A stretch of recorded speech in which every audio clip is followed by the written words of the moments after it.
سب بچے بیٹھے ہو، والدین کو اپنی جنت بنا لو، ماں باپ کو اپنی جنت بنا لو، ان کی دعا لے لو۔ میرے نبی نے فرمایا کاش میری ماں زندہ ہوتی۔ ماں کا خاص طور پر منشن کیا، میری ماں کیوں کہ باپ کو تو دیکھا ہی نہیں، اور ماں کو دیکھا ہے 6 سال۔ میری ماں زندہ ہوتی اور میں عشاء کی نماز کے مصلی پہ کھڑا ہوتا، اور میرے گھر سے میری ماں کہتی محمد، تو میں ماں کے لیے نماز توڑ دیتا۔ میرا نبی کہہ رہا ہے۔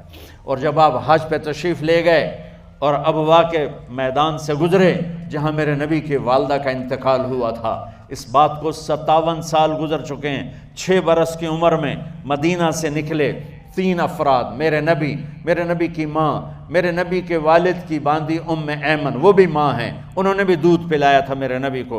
2 مائیں ہیں، ایک دودھ پلانے والی، ایک پیدا کرنے والی، اور ایک میرے نبی ہیں۔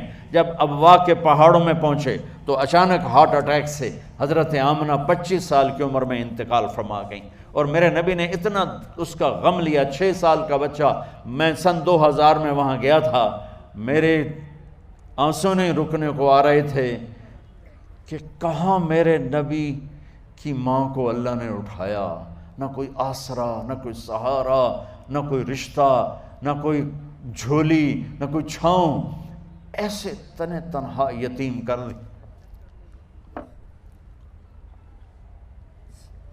جب ان کو پتھروں میں دبا کے نیچے اترے، ام ایمن کو سے ہاتھ چھڑا کر بھاگے اور اوپر پہاڑی پہ چڑھ گئے۔ جب ام ایمن پیچھے گئیں تو ام ایمن نے کیا دیکھا کہ ابوا کے پہاڑ بھی رو رہے ہوں گے، آپ ماں کی قبر کو چمٹ کے ایسے اوپر لیٹے ہوئے تھے، قبر کو پکڑا ہوا تھا، اوپر لیٹے ہوئے تھے۔ جب ام ایمن قریب آئیں تو سنا آپ کہہ رہے تھے اماں جی، آپ کو تو پتہ تھا آپ کے سوا میرا کوئی نہ تھا، آپ مجھے چھوڑ کے کہاں چلی گئی، کیوں چلی گئی؟ 6 سال کا بچہ پہلی موت دیکھ رہا ہے تو ان کو سمجھ میں نہیں آ رہا کہ میری ماں کے ساتھ ہوا کیا ہے۔ ام ایمن نے اٹھانا چاہا، آپ نے اٹھنے سے انکار کر دی۔ اس صدمے کو سینے میں لیے ہوئے 57 سال کے بعد، 7ویں دن بندہ رو نہیں سکتا، رونا ہی چاہے تو رونا نہیں آمدا، 57 سال کے بعد آپ اس وادی سے گزرے، آپ نے اونٹنی کو ماں کی قبر کی طرف موڑ دیا، اور ان پلرز کو 3 گنا کرو تو وہ پہاڑ بنتا ہے، چھوٹی پہاڑی تھی۔ اونٹنی کو نیچے بٹھایا، اوپر پہاڑ پر گئے، اور یہ مجھے دیکھو، یوں آپ نے گھٹنے کھڑے کیے ماں کی قبر کے سرانے، اور یہ ہاتھ یہاں رکھے، اور پھر سر دیا اپنے گھٹنوں میں یوں،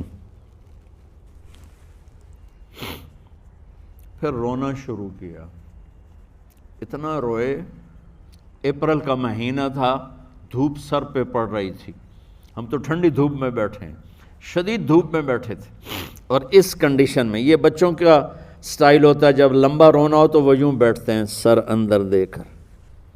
اتنا روئے کہ آپ کی داڑھی ساری آنسوں سے بھر گئی، سینہ تر ہو گیا، احرام تر ہو گیا، اور کئی گھنٹے بیٹھ کے روتے رہے۔ 2 جہان کے سردار ہو کر تمنا کر رہے ہیں کاش اماں تو زندہ ہوتی، تو مجھے کہتی محمد میں تیرے لیے نماز توڑ دیتا۔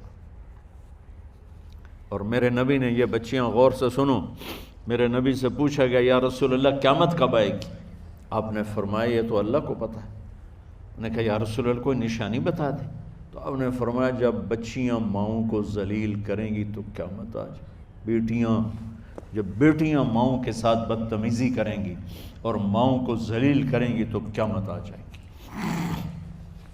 ایک ماں بیٹی کو میں بھول نہیں سکتا، ماں کے موٹے موٹے آنسو گر رہے تھے، اور بیٹی ماں سے کہہ رہی تھی بھوک نہیں، ہماری اپنی پنجابی زبان، بھوک نہیں، اوئے ہوئے ہوئے ہوئے، یہ تو ہم نوکر کو کہتے ہوئے ڈرتے ہیں، وہ ماں سے کہہ رہی تھی بھوک نہیں، یعنی بکواس نہ کر، رو آگے چپ، صرف آنسو اس کے گر رہے تھے ایسا۔ شاید وہ یاد کر رہی تھی کہ 9 مہینے کیسے اس کو میں نے پیٹ میں پالا، جنتے ہوئے کتنی تکلیفوں سے گزری، اور اس کو دودھ پلاتے ہوئے کتنی راتیں میں نے کاٹ کاٹ کے گزاریں، اور اس کے پیشاب دھوتے ہوئے کتنی دفعہ میں سردی میں ٹھٹھری، اور آج جو مجھے کہہ رہی ہے بھوک نہیں۔ اس لیے میرے نبی نے فرمایا جس نے ماں باپ کو دکھ دیا، سنو غور سے بچوں سارے سنو، جس نے ماں باپ کو دکھ دیا اس پہ اللہ کی لعنت، اس پہ فرشتوں کی لعنت، اس پہ زمین آسمان کی لعنت، نہ ان کی نماز قبول ہے، نہ روزہ قبول ہے، نہ صدقہ قبول ہے۔ میرے نبی کی زندگی کا دوسرا روپ حقوق العباد، نماز حقوق اللہ میں آ جاتی ہے، میں حقوق العباد کی تھوڑی سی وضاحت کر رہا ہوں۔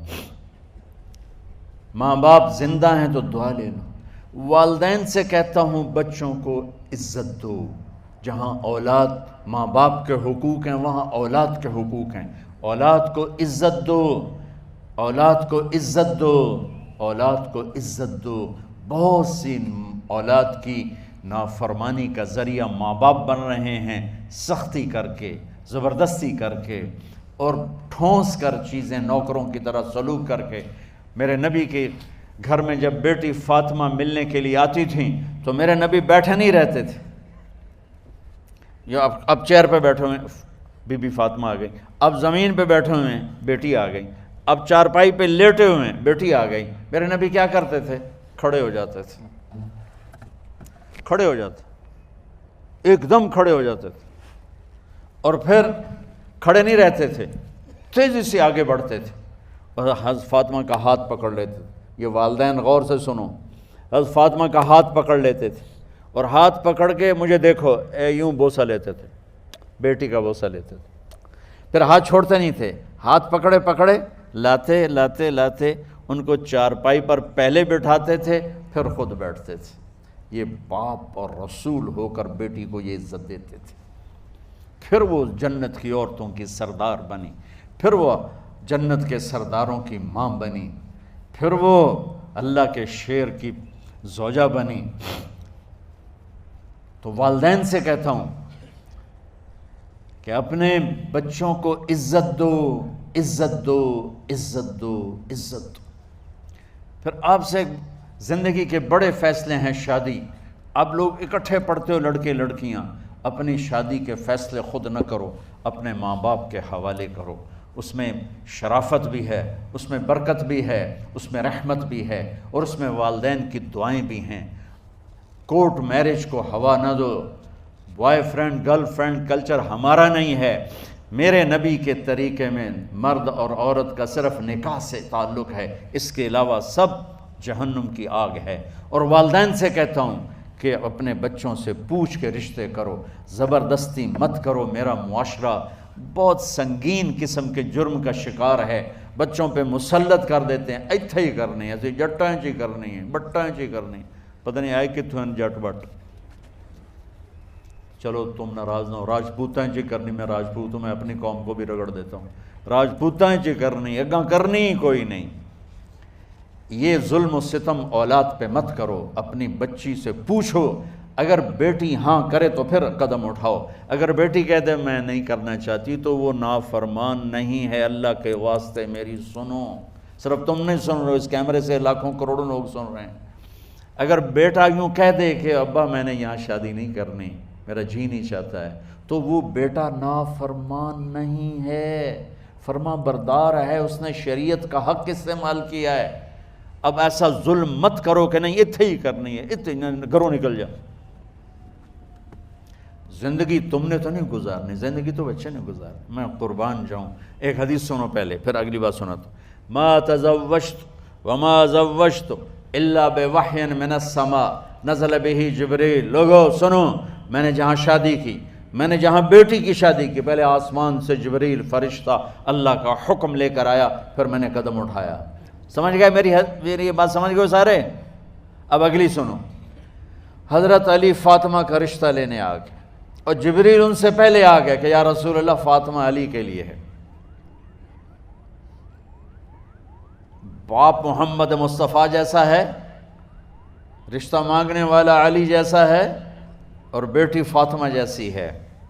اور آپ پوچھتے ہیں علی کیسے آئے؟ وہ شرم کی وجہ سے کچھ کہہ نہ سکے، چپ۔ آپ کو تو پتہ تھا، آپ نے فرمایا فاطمہ کے رشتے کے لیے آئے ہو؟ کہا جی۔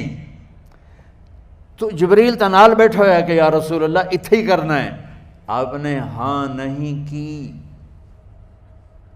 آپ نے کہا انشاءاللہ، اور یہ کہہ کر اٹھ گئے۔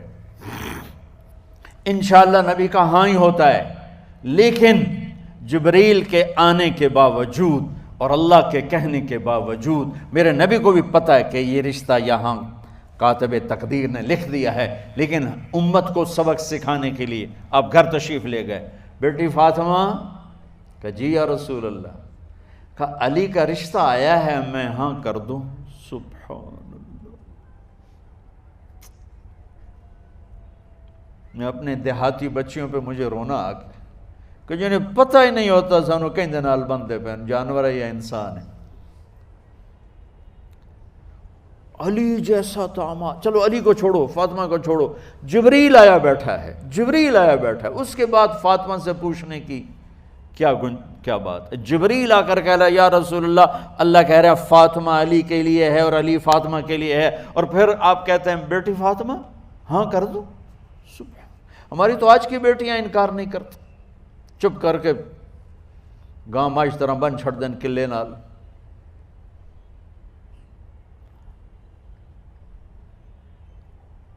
کوئی ان کے اندر کے جذبات کو سننے والا کوئی نہیں ہوتا، اپنی انانیت پر یہ فیصلے کرتے ہیں، اور میرا نبی کہہ رہا ہے بیٹی ہاں کر دو۔ سبحان اللہ۔ آپ کا کیا خیال ہے فاطمہ نے انکار کرنا تھا؟ یہ بیٹیاں نہیں انکار کرتی تو فاطمہ نے کہاں کرنا تھا؟ لیکن یہ سبق دینا تھا ان والدین کو جو نادانی میں نادانی کے فیصلے کر کے اولاد کو ہمیشہ ایک ٹھنڈی آگ میں دھکا دے دیتے ہیں۔ حضرت فاطمہ رضی اللہ تعالیٰ عنہا نے جب ہاں کی پھر آپ باہر نکلے۔ اچھا مزے کا واقعہ ہو، حضرت علی اٹھ کے باہر نکلے تو صحابہ باہر کھڑے انتظار کر رہے تھے کہ کیا ہوا۔ حضرت علی کو بھیجنے والے تھے عبد الرحمن بن عوف۔ پہلے ابو بکر گئے تو آپ نے انکار کر دیا، عمر گئے رشتہ مانگا، آپ نے انکار کر دیا۔ عبد الرحمن بن عوف نے علی سے کہا آپ جائیں، آپ کا رشتہ رد نہیں ہوگا۔ کہنے لگے میرا تو ذاتی گھر بھی کوئی نہیں، مجھے کہاں سے رشتہ ملے گا، میں تو بالکل غریب ہوں۔ کہا نہیں تم جاؤ۔ تو واپس آتے انہوں نے عبد الرحمن بن عوف پہ چڑھائی کر دی، ویکھیا ہے نا تو میں نو گلے آئی، انکار ہو گیا۔ تو صحابہ نے پوچھا کیا ہوا؟ کہا کچھ کہا ہی نہیں، چپ کر کے اٹھ گئے۔ تو عبد الرحمن بن عوف کہنے لگے کچھ بولے صحیح، کہ بس اتنا کہا انشاءاللہ، کہا تو مبارک ہو، نبی کا انشاءاللہ ہاں ہوتا ہے۔ کہا اچھا، تو اتنے میں آپ باہر تشریف لے۔ کہا علی، کہا جی، کہا لو بلاؤ، لوگوں کو بلاؤ۔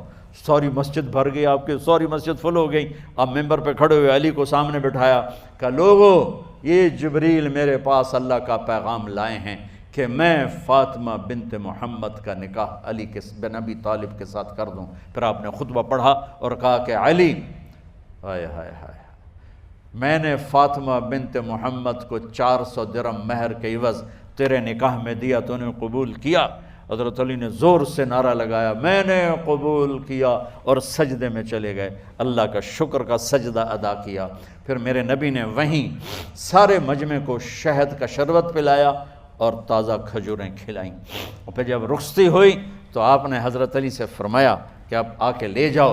پھر آپ نے حضرت ام سلمہ، حضرت حفصہ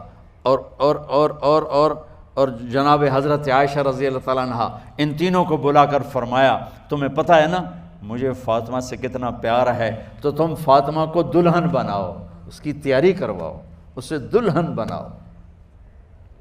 تو ان تینوں نے حضرت فاطمہ کو دلہن بنایا۔ پھر آپ نے حضرت علی کو پیغام بھجوایا، وہ تشریف لائے، اپنی اونٹنی لے کر آئے، حضرت عقیل ساتھ ہے، سلمان فارسی ساتھ ہے، اور دروازے پر اونٹنی بٹھائی، آپ علی کو اندر لے گئے اور یوں فاطمہ کا ہاتھ پکڑ کے علی کے ہاتھ میں دے کر فرمایا علی تمہیں نبی کی بیٹی مبارک۔ سبحان۔ پھر آپ نے کہا میری بیٹی فاطمہ، مجھے اپنے خاندان میں جو سب سے زیادہ محبوب تھا میں نے تیرا ہاتھ اس کے ہاتھ میں دے دیا ہے۔ والدین سے کہتا ہوں اپنے نبی کی زندگی پڑھو۔ میرا درد ہے کہ ہماری ثقافت میں اسلام داخل نہیں ہوا، ہمارے عبادت میں اسلام آ گیا، بہت سارا مجمع مرد عورتوں کا نمازی ہے، حاجی ہے، عمرے کرتے ہیں، لیکن ثقافت میں نبوت کی جھلک دکھائی دے، ثقافت میں اللہ کا نبی دکھائی دے، وہ نہیں ہے۔ زندگی بیت گئی اس انتظار میں، مدت سے لگ رہی تھی لب بام ٹک ٹکی، تھک تھک کے گر گئی نگہ انتظار آج، پتہ نہیں کب صبح ہوگی۔ چلو کہتے تو جائیں مجھے ہے اگرچہ بت ہیں جماعت کی آستینوں میں، مجھے ہے حکم اذان لا الہ الا اللہ۔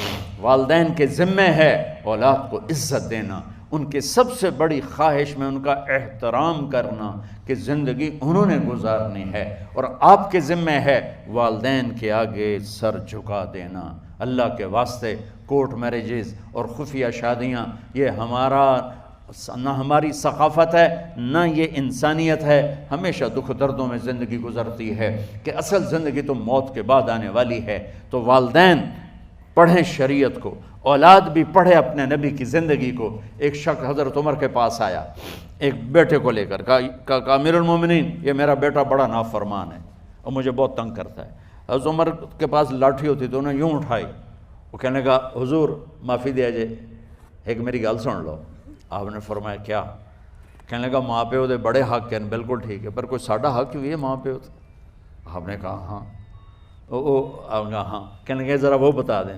کہا پہلا حق ہے اچھی ماں تلاش کرے، نیک عورت تلاش کرے۔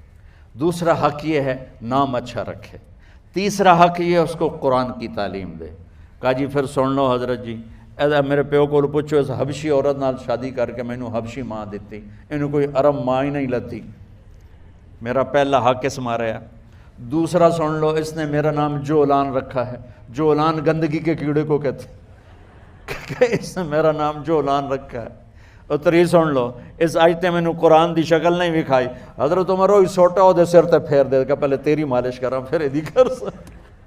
تو آج کے والدین بھی اپنی اولاد کے بارے میں بہت بہت بہت غافل ہیں، اور اولاد کا بھی حال یہی ہے، چونکہ ماں کیا ہے باپ کیا ہے، اولاد